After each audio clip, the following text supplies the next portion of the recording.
And now for another edition of Tea Time with Dr. Whimsy. Hi, my fellow broke aristocrats. It's me, Dr. Whimsy, and we know what today is. It's Wednesday, and Wednesday is a fun day where we all get together and we have a cup of tea and we talk about all things healthy and frugal. Today is a really fun topic. I'm excited and I got notes, so we're going to get through it together. But before we get started, a little bit about the tea I've chosen today. This is a licorice tea.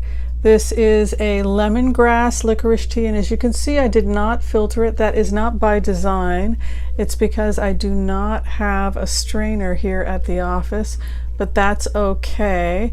I just let it settle, and when the leaves get heavy, they sink to the bottom, or theoretically they're supposed to. I love the taste of licorice, and licorice as an herb is a mover. It's used both as what we call an adaptogen, helps with adrenal stress if you're tired and exhausted, but supposedly it helps move the other herbs. So when you make an herbal formula, you add the licorice to help move it along with the other herbs. So I'm going to go ahead and take my sip. It's yummy, but a little bit of the leaf in there. Okay, so today I want to talk a little bit about my passion in life, and that is what it's like to be a medical minimalist. A medical minimalist. I am the medical minimalist, and if you've never heard that before, well, you're hearing it now because I'm the one that invented that term. I am a medical minimalist. What is a medical minimalist? Well, I wanted to start first by talking a little bit about the philosophy of medical minimalism as it pertains to health. Staying healthy, if we want to stay healthy, is not complicated. It takes time to stay healthy, and it takes discipline, and it takes a little bit of knowledge.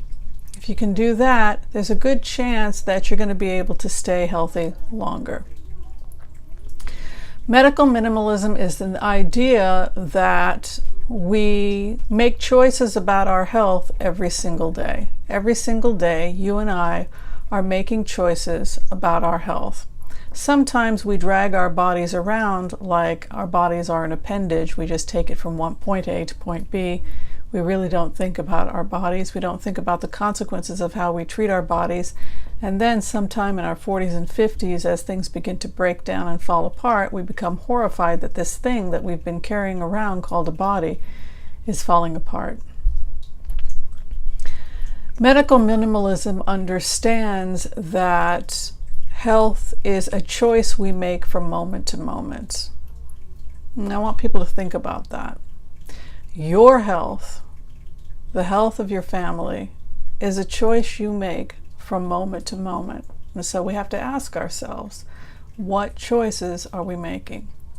From the time you wake up in the morning to the time you go to bed, you're making choices about all kinds of things.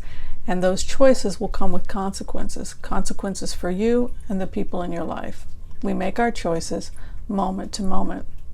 The question I would pose is, are you conscious of the ramifications of your choices? Are you conscious of how your choices are impacting your own health and the health of those around you? That is medical minimalism. This is why I talk to people about my morning ritual, what I do when I wake up in the morning, what my weaknesses are. I'll tell you a weakness. A weakness for me is that I love coffee. But too much coffee isn't good for me. And so I make a choice. Am I going to have that third cup of coffee, or am I going to take good care of myself and say, you know what, there are consequences if I go against what's healthy and do something that I know isn't good for myself. That's why I decided to share my morning ritual with people last week. So self-care and making good choices that are going to have an impact on our health for the rest of our lives is something that I was very much made aware of when I was in medical school. Because when I was in medical school, I had the unpleasant task of dissecting cadavers. It's something that we have to do. It's something required in medical school. And one of the things that I was struck with as I did cadaver dissections was the realization that the choices that people had made remained in their bodies. Every injury, every scar, and the consequences of their diet. It all was there for the person who has the scalpel and is doing that dissection. So this is why we talk to people about the importance of giving yourself extra time in the morning so that you are making those healthy choices. And this is why when I build a protocol for my patients, it's a protocol that is focused on making healthy choices. In Los Angeles, there's a lot of extremism. I see a lot of extremism. I see people injecting botulism, which is a neurotoxin, into their faces, violent surgical procedures on their faces, extreme diets that are leading to anorexia and eating disorders. None of these choices are healthy choices. And they come from a place very deep within people, which I believe has to do with a fear of rejection, exile, being unloved, being unwanted.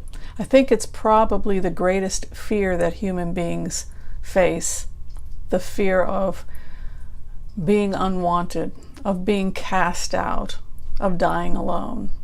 And so human beings will do things, some of them quite extreme, in order to avoid this thing that they fear the most. But if you're asking about true health, what it takes to be truly healthy, it's a choice you make from moment to moment. From the moment you wake up until the time you go to bed at night. The food you put in your mouth, the way you speak about yourself to other people. Did you floss? Did you brush your teeth? Did you scrape your tongue? Did you stretch in the morning? Did you give somebody a hug? Because being touched and being loved is an important part of being healthy. So that was my little video that I wanted to do today, to talk to people about what it means to be a medical minimalist. It's to see the reality of what it is to be truly healthy. And it isn't about Botox. It's not about whether or not Whimsy dyed her hair using natural products, and whether or not it's the right hair color. I've had some feedback like that. None of that has anything to do with this channel. This is not a beauty channel. This is a health channel. And it's a frugal living channel. So I hope that this brief video empowers my fellow broke aristocrats to remember what is real and what is important in life. And it is the sum total of how many healthy choices we make in our lives. And ultimately, how we take care of ourselves and those around us. All right, I want to thank you for watching this brief video of Broke Aristocrats. My name is Dr. Whimsy Anderson. I am a medical minimalist, and I want to thank you for watching. Take care. We'll see you next time. Bye-bye.